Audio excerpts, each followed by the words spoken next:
Mpox, formerly known as monkeypox, is a rare zoonotic disease caused by the Mpox virus, a member of the Orthopoxvirus genus.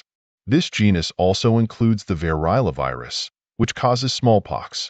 The World Health Organization officially changed the name from monkeypox to Mpox in 2022 to reduce stigma associated with the disease. Mpox typically presents with flu-like symptoms followed by a characteristic rash, with the illness generally lasting 2 to 4 weeks. Transmission and epidemiology. Mpox transmission occurs through close contact with infected individuals, animals, or contaminated materials. Person-to-person spread primarily happens through prolonged face-to-face contact, intimate physical contact, or contact with infectious bodily fluids or lesion material. Respiratory droplets and oral fluids can also transmit the virus during extended close contact. Animal-to-human transmission, while less common in the current global outbreak, can occur through bites, scratches, or direct contact with infected animals' blood, bodily fluids, or lesions. The disease was historically endemic to parts of Central and West Africa, with sporadic cases and outbreaks occurring in non-endemic countries.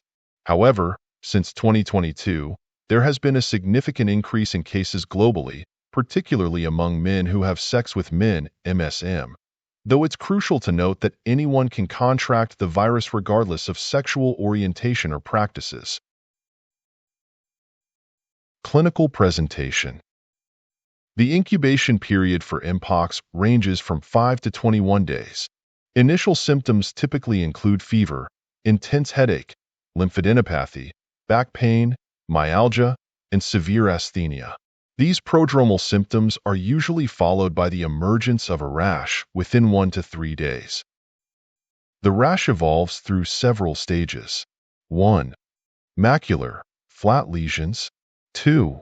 Papular, raised lesions. 3. Vesicles, fluid-filled blisters. 4. Pustules, pus-filled lesions. 5.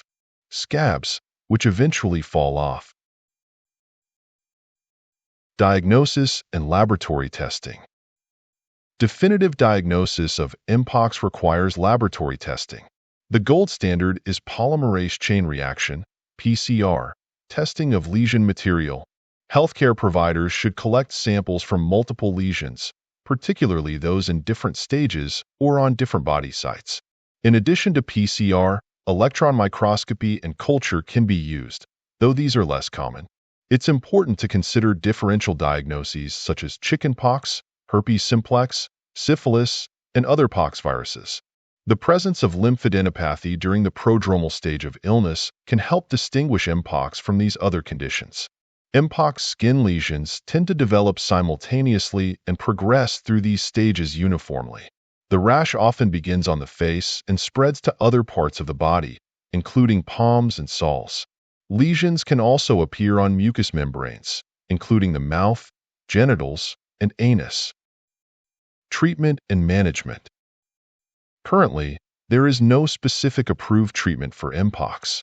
Management is primarily supportive, focusing on symptom relief, preventing dehydration, and managing complications.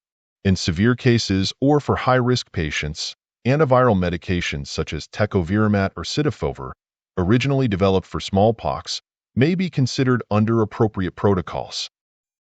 Patients should be advised to isolate until all lesions have crusted, fallen off, and a fresh layer of skin has formed. This typically takes 2 to 4 weeks. Healthcare providers should implement appropriate infection control measures when caring for patients with suspected or confirmed Mpox. Prevention and vaccination. Prevention strategies include avoiding close contact with infected individuals or animals, practicing good hand hygiene, and using appropriate personal protective equipment in healthcare settings. Vaccination plays a crucial role in prevention and post-exposure prophylaxis. 2 vaccines are available, genus and ACM2000. Vaccination is recommended for individuals at high risk of exposure, including laboratory personnel working with orthopoxviruses, certain healthcare workers, in individuals with known or presumed Mpox exposure. Mpox versus smallpox and chickenpox. Mpox is clinically similar to but milder than smallpox, which has been eradicated. Chickenpox is caused by a herpes virus. Mpox is caused by an Orthopoxvirus. Mpox rash develops all at once, unlike chickenpox's wave-like pattern. Swollen lymph nodes more common in Mpox than chickenpox.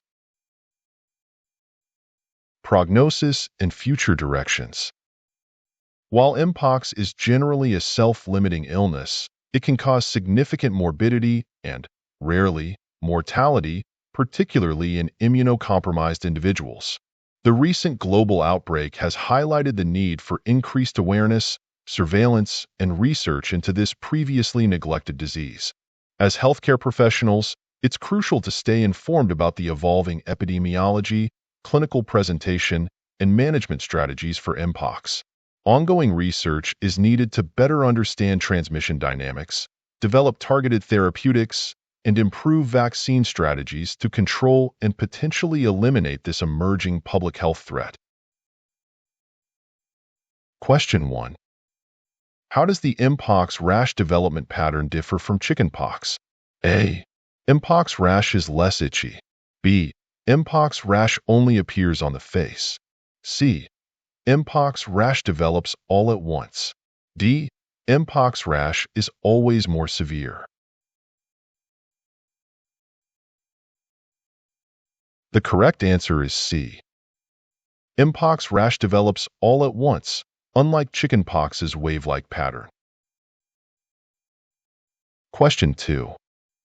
Who is not specifically mentioned as a group recommended for Mpox vaccination? A. Laboratory personnel working with orthopoxviruses. B. Certain healthcare workers. C. Individuals with known or presumed Mpox exposure. D. Children under 5 years old. The correct answer is D. Vaccination is recommended for individuals at high risk of exposure, including laboratory personnel working with orthopoxviruses, certain healthcare workers, and individuals with known or presumed Mpox exposure. Question 3. Which of the following is not a recommended prevention strategy for Mpox? A. Avoiding close contact with infected individuals.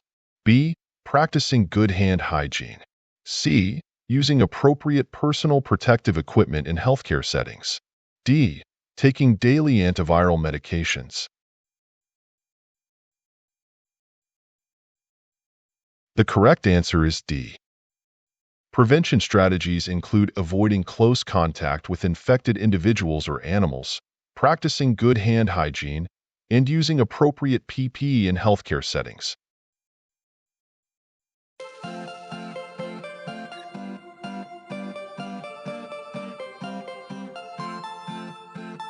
Thank you for watching.